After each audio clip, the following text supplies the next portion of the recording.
So now the fun part. How do we get our classrooms to benefit our community and our community to support our classrooms? Well, by taking what you learned in the classroom and turning directly around to show the immediate impact of that knowledge and positively influencing the world around you. Our community outreach projects, they are all based around 4 major core areas of study. We've got math, science, social studies, and English. So now we're going to take each one of those and we're going to put them to good use. In math, we might learn area, we might learn adding and subtracting, we might learn how big a meter is.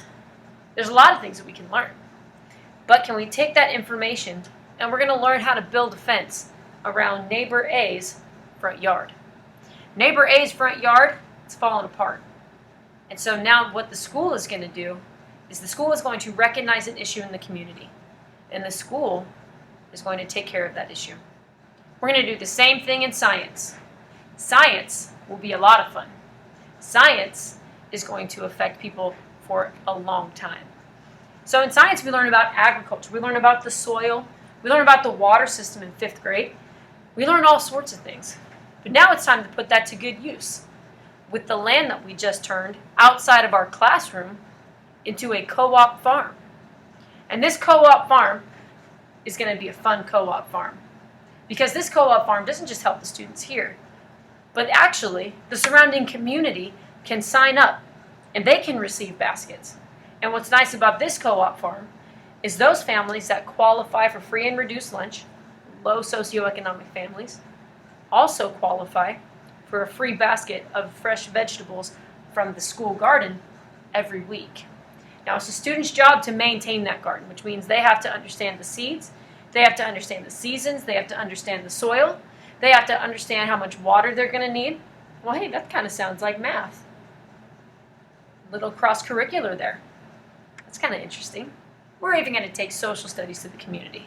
Because believe it or not, there's history around us all the time. And most of us don't know our local history. There's a lot of things around here that might be more interesting than we think. And the more we know, the more pride that we would have in our community. And for our English class, we're really going to open up the lines of communication, while also working on our reporting skills, our copy editing skills, our formatting skills, our distribution skills, and our layout skills. Because our English classes are going to start a newsletter. And those newsletters are going to go out to the community, keep the community involved, to be able to communicate what's going on in the school, be able to showcase what the school is doing with the community, and in turn what the community is doing for the school. For low SES families, things need to be immediate. They can't wait, because if they wait for that paycheck, the electric bill doesn't get paid, or their rent isn't on time. That is why education for them seems like it's a long shot, because it's something so far off in the distance.